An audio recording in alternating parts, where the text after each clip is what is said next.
I have been waiting for Martin Scorsese The Irishman for over 10 years. That's not an exaggeration. The project was first talked about in 2007ish, and I was in high school all the way back then. I read about the general concept of the film, and it was like these guys had decided to make a film specifically for me. You see, I was a huge fan of gangster films when I was a kid. I'd seen the lot: Goodfellas, Scarface, Once Upon a Time in America, you name it. My favourite actor was Robert De Niro, very famous for playing gangsters, and a close runner-up was Al Pacino, and often I'd flip-flop between who was my favourite of all time. I was a really big fan of Joe Pesci, who, like dynamite, lights up the screen wherever he is, whether he's playing terrifying mobsters like in Goodfellas or bumbling children's movies villains like in Home Alone. Harvey Keitel was another actor I was a big fan of. I'd seen his face in and around films like Mean Streets, Pulp Fiction and Copland. He was always an intense asset to any film he was in. All of these actors felt like they were part of a generation of actors who were dying out, performers who could convincingly play scumbag mobsters but also be charming at the same time. There was a level of authenticity in their performances when playing mafia types, even Keitel, who isn't actually Italian, and they all felt like they could accurately come off as macho, and, of course, they are all terrific actors, able to deliver nuanced, detailed performances that feel real. Even as a teenager, I was thinking to myself, why don't they make gangster films anymore? Cop movies, where have they all gone? And why aren't these actors in big films anymore? Why have they all disappeared or otherwise star in crap films? Remember, just a year later, both De Niro and Pacino would star in the terrible Righteous Kill. I was also quite unimpressed with the modern crop of dramatic serious actors who at the time were the likes of Brad Pitt and Leonardo DiCaprio, and I was longing for a pathway back into those old movies that I had grown up watching, that had been my entrance into the movie world. Now, imagine how hard I orgasmed. Imagine how mangled my ruptured ding-dong became when I read an article, sitting there in the middle of form time, that they were making a gangster movie with all four of these actors in the same film. For the first time in history, Robert De Niro, Al Pacino, Joe Pesci and Harvey Keitel, these four actors who represented a dying generation and long since dead film genre, all together in one last picture. And not just anybody making it, but Martin Scorsese, the guy who made Goodfellas and Casino, the guy who had just come off of winning an Oscar for The Departed, the guy who hadn't worked with my favourite actor since the year I was born, who hadn't worked with Pacino since ever, even though the two seem made for each other. The guy who, in my opinion, is the best director alive. It was called The Irishman, and I had no idea who that was or what the plot was supposed to be, but that didn't matter. All that mattered was Scorsese, De Niro, and you can stop there really, that's good enough, but Pacino, Pesci and Keitel. That's it. That's all you need. Years later I would learn that it was about someone called Frank Sheeran, a World War II vet who on his deathbed in his elderly years confessed to killing Jimmy Hoffa, whose disappearance was an American mystery I was vaguely aware of. This was done under the orders of the mob, and the story revolves around that. It was almost too good to be true. It was literally my dream movie, sitting there in front of my pimple-littered naive face. The idea that all of these guys would be in the same gangster film directed by Martin Scorsese, despite the fact that they were all pretty old now, is one of the things that you dream about in your head. It's the kind of thing you discuss with your friends. You know, when you say, imagine if they made a film with so-and-so and so-and-so. You never realistically think it's ever conceivable, but here it was. I've been following the film ever since, and I was telling everyone left, right and centre about it. No one seemed to know about the film, even hardcore film fans. Understandably so, seeing as though it was early days. I was always on the lookout for news regarding it, but the wait often stretched into months and then years, and soon it became a running gag amongst people I knew. You know, it's like, this guy is so excited about this film that's never coming out. And it did seem like the project would fizzle away, until every few years or so De Niro would talk about it and generate hype, and then there would be nothing for years, until De Niro would speak about it again. 2010 came and went, 2011, 2012, I left school, I went to college, I completed college, I got a driver's license. I got a car. I got a job. I got another job. I got engaged. I got married. I had a kid. So much was changing in my life, but the one constant was that I was still waiting for this film. Other guys who I managed to get excited about the movie had moved on. They were no longer interested and didn't think it was going to happen. But I was adamant. It is going to happen, damn it. I will make it happen. I've waited too long for it not to. I'll make it myself if it comes to that. But yeah, for years it was such a long waiting game. De Niro would speak in 2010 about how they were considering doing it as a two-part film, with the first being a straight film and the second film to have footage from the first to create a kind of 8.5 style film, a self-referential piece that would ambitiously combine the Irishman movie with Scorsese and De Niro's own careers and relationship. That sounded pretty interesting, but what was more interesting was that in 2010, De Niro said they would shoot The Irishman next year. Next year came, but The Irishman didn't. Then in 2011, De Niro said again it is going to happen, and Pesci's going to be in it, and Pacino's going to be in it. Then De Niro popped up again in 2014, saying they're trying to make it happen, but he seemed to be the only person talking about it, aside from a brief comment from Al Pacino saying he hopes it happens. In 2015, again De Niro said they were putting things in place and were looking to get it made next year. Scorsese would make Shutter Island, then he made Hugo, and then The Wolf of Wall Street, and still De Niro was starring in direct-to-video crap but going on about The Irishman. And it was getting to a point where I was thinking, why is Scorsese waiting so long? What's the hold-up? Is it that he doesn't want to make it, and De Niro keeps pestering him? So many things were going through my head. Because The Wolf of Wall Street with DiCaprio in his prime can be made anytime, but something that was creeping in the back of my head was these actors are all so old. One of them can drop dead anytime, and what then? The late Frank Vincent, for example, might have been in the film, a Scorsese regular, but he died before it started production. Scorsese himself is very old. This film needs to be a priority, but it didn't seem to be one. And the other thing that was cropping up with the actors' ages was the difficulty in terms of who they were playing. I didn't want to have the movie spoiled for me. In fact, I was aware of a draft script that was floating around on the internet, and of course there was the book The Irishman is based on I Heard You Paint Houses, but I kept my knowledge on the film to a minimal. What I did learn was, though, that De Niro would play Frank Sheeran, Pesci would play Jimmy Hoffa, and Pacino would play a mob boss called Russell Bufalino. Obviously now we know that Pacino is playing Hoffa and Pesci is playing Bufalino. I'm not sure if the initial information was incorrect or the filmmakers had a change of plan, but I learned that they were looking to have the film set over numerous decades, with flashbacks to times during the characters' youths and also their old age. So I was thinking to myself, how is that going to be possible? The actors were all already old looking in 2007, let alone almost 10 years later. How would they play people who were supposed to be decades younger than them? I assumed they were going to go the route of Once Upon a Time in America and have the young scenes played by different actors. But wouldn't then that mean the likes of De Niro, Pacino and Pesci wouldn't share much screen time, and they wouldn't be in the film that much? Isn't their appearance the whole selling point of the film? I was also hearing other things, like this wasn't an epic gangster movie but a chamber piece of sorts, featuring two old men, De Niro and Pesci, on a car ride reminiscing about their youth, and Pacino wouldn't even share screen time with Pesci. Disappointing, but not the end of the world. In fact, Scorsese going low budget was actually quite an interesting idea, but it was just one of the many rumours that was floating around at the time. Another was an amusing one, which was that De Niro and Scorsese had a falling out, and the latter didn't like his friend anymore, and that's why he didn't want to make The Irishman, despite the fact that the two had been filmed joking and hugging together numerous times. So the wait was a long one. It wasn't even the wait for the film to be made, it was a wait for someone to just mention the film, to confirm that De Niro wasn't a senile old man rambling on about a film that doesn't exist. But then, whispers started to manifest. There were ripples in the water, unrest amongst the ranks.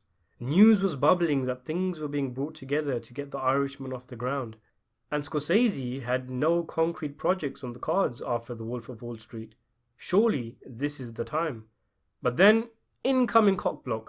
It turns out that a decade-long court battle over a Scorsese passion project called Silence was now over, and he said he was going to make that. But crucially, He was quoted as saying, "Silence first, then The Irishman." And again, my plonker fell off in excitement. The man himself had confirmed the existence of the film. It was going to happen. We were going to get over that finishing line. But as any Scorsese fan waiting for The Irishman or Silence will tell you, Silence took ages to make. It was in post-production for so long, and Scorsese even paused it to make the pilot of a TV show Vinyl and work on the script to a film called Devil in the White City, another interesting sounding Scorsese project. But the film was finally released in 2016, and when I say released, I mean Paramount released it like a mouse's fart. You wouldn't notice it unless you were looking. They were apparently rubbing their hands together at the prospect of The Irishman, and released Silence, a non-mainstream religious movie, reluctantly as part of a film deal Scorsese had with them. But now, late 2016, early 2017, all other Scorsese projects have been made. If he announces Condone Reloaded or The Aviator 2, I'm gonna kill him. Straight up. The stage is set for The Irishman. Paramount picks it up. It's gonna happen. It is happening. But then, as is tradition, a series of unfortunate events. First, for some reason, Paramount dropped out. They had a really bad year, and they now consider The Irishman a financial risk. It's a double loss, since the whole reason they spent the money to release Silence was so they could nab The Irishman, and now they wouldn't even be making that.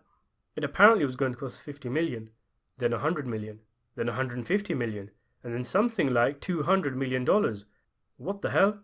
Where are these figures coming from? So then Scorsese and De Niro look to auction the rights, and it gets picked up by a smaller company called STX Entertainment, whose model is making mature, mainstream adult dramas. But then there were further complications, and eventually STX dropped out too, and the movie was picked up by Netflix. What? Netflix? Who the hell are they? Aren't they the streaming company that show all these old shows and shit movies? What are they doing with The Irishman? The reason for film companies not wanting to take a risk on The Irishman became clear. It turned out Scorsese wanted to use Benjamin Button-style de-aging effects to make the main cast look younger for flashback scenes, instead of using younger actors. This had shot the budget up to superhero movie levels, and all of a sudden the film was a virus that no major studio was wanting to touch, and Netflix had swooped in, who had their own reasons for doing so, wanting to legitimize themselves in the movie world. The de-aging CGI was a real red flag for me, and remains so even today about 3 years later. I was and am quite skeptical that the technology is there to convincingly de-age the actors without there being an uncanny valley effect, or just being convincing in the first place. This was round about when I made my first video on The Irishman on my YouTube channel called De-Aging De Niro for The Irishman, Dangerous or Daring. I had started to post movie reviews and discuss films on a channel I made during this time because, to be honest, I had no one to talk about movies to, so I talked to myself into a microphone. Another issue that came about with the Netflix news was that, hang on, these guys don't even release films in cinemas, so are you saying that my dream movie isn't going to be on in the big screen, and I'm going to have to watch it on my laptop or something? Again, this is another issue that is still relevant years later, as we don't fully know the extent of The Irishman's cinema release schedule. But there were other issues in the meantime. Joe Pesci had dropped out of the film. No. Just no. You can't make the film without Pesci. It's just not going to be possible. There would be a massive, gaping, small man-shaped hole in the film. Heck, Pesci arguably showed up De Niro on their last two Scorsese pictures. His inclusion can't be understated. He is a quintessential mobster actor. This movie is the swan song of the gangster genre, the last hurrah. He needs to be in it. And why has he dropped out? He was part of the original script reading that occurred years ago. But apparently he wanted to stay retired. And to add to this, it was pointed out that Harvey Keitel had never been confirmed by anyone. De Niro had only ever mentioned Pacino and Pesci, and everyone just assumed Keitel would be going along for the ride given he is an original Scorsese actor. But there was no mention of him. It was all going wrong, and there was a period of a few months where it seemed there was thin ice and glass houses everywhere. What's going on with The Irishman? But then, our patience was rewarded. After a reported 50 attempts, Scorsese had managed to convince Pesci to star in the film. The director also managed to acquire the funds he wanted to make the film with the special effects he wanted, to go all out. Pacino officially joined the cast, as did later Harvey Keitel. The movie was scheduled to start filming in August 2017 and would last till December, but actually started principal photography in September and took about 6 months, making it the longest shoot of Scorsese's career. That was it. It was done. The movie had finished filming. Whatever happens next, the film had finished filming. And now here we are, over a year later, and the movie is currently undergoing editing and the implementation of the de-aging effects. Heck, by the time I release this video, it might have already been completed. Who knows how it will turn out, and whether we will see this film with a wide release in cinemas, but the fact that it got made in the first place is an achievement in of itself. And if they get the effects right, I think it will be one of the best films of the decade. I used to talk about this film a lot on my channel, as and when more news was revealed or there were certain aspects of the film I wanted to talk about. And I love talking about this film more than any other, because it was my most anticipated film of all time. But I noticed also, my videos on The Irishman were my most popular videos. They got more views, and still do, than anything else on my channel. And there was a growing amount of people commenting on the videos, recurring people, whose names I recognize, whose usernames I recognize, like a community being made of sorts, of all these different people who have one thing in common. We're all waiting for The Irishman. And that's something I'm really grateful for and happy about, because one of the reasons I started talking about movies on YouTube was because IMDb shut down their message boards, which were a brilliant place for passionate debates and discussion on film. Sure, you had trolls and stuff, but if you were hanging around boards like the MCU or DC films or something like that, then, it's your own fault. There was a wonderful community on there, and the site had a unique attribute of having a discussion board for each and every film on the site. That's where I used to discuss films and talk to literally the 4 or 5 people who were waiting for The Irishman. When that went, I started making videos on YouTube instead, and fast forward a year or so, there's a huge number of my 4,000 subscribers or so who are here because we all love old Scorsese gangster films and are waiting for The Irishman, and there's some great discussion that goes on in the comment section. I also noticed, as the months went on, that people were asking me questions about the film, and it dawned on me that people are turning to me for news. My videos were getting big, and when you type in The Irishman on YouTube, some of the first videos that come up are mine. And I thought to myself, I need to take this seriously. So I did. I shared news and interviews on the movie whenever I found them, and I was always obsessively on the lookout. I also did more research on the characters who would be in the film, and I was kind of dithering on the edge of whether I should take the next step or not. I didn't want to spoil the film for myself, but at the same time, there are people turning to me for questions about the film. So in the end, I decided to take the plunge, and I read the book it was based on. I read Wikipedia articles on the characters. I read other books like The Quiet Dawn and newspaper clippings and articles. And I even ended up finding the script and reading that. And it wasn't so much that it was, like a chore that I was doing it for the channel or whatever. I really enjoyed it. I've enjoyed doing all of this. I just got lost in this underworld mob world, which was so fascinating in how it had such a grasp and hold in the American landscape. The story and characters, even minor characters who might have only a few seconds of screen time or might even get cut out of the final film, was so interesting. From a historical aspect, the movie has a lot going for it, as it's an incredible story. It's been quite a crazy journey, especially these last few hectic years with STX, Netflix and all that. It's almost terrifying that the movie is so close to release. I'm not a fanboy of any director, studio or actor, and if I think a film is shit, I will say I think it's shit.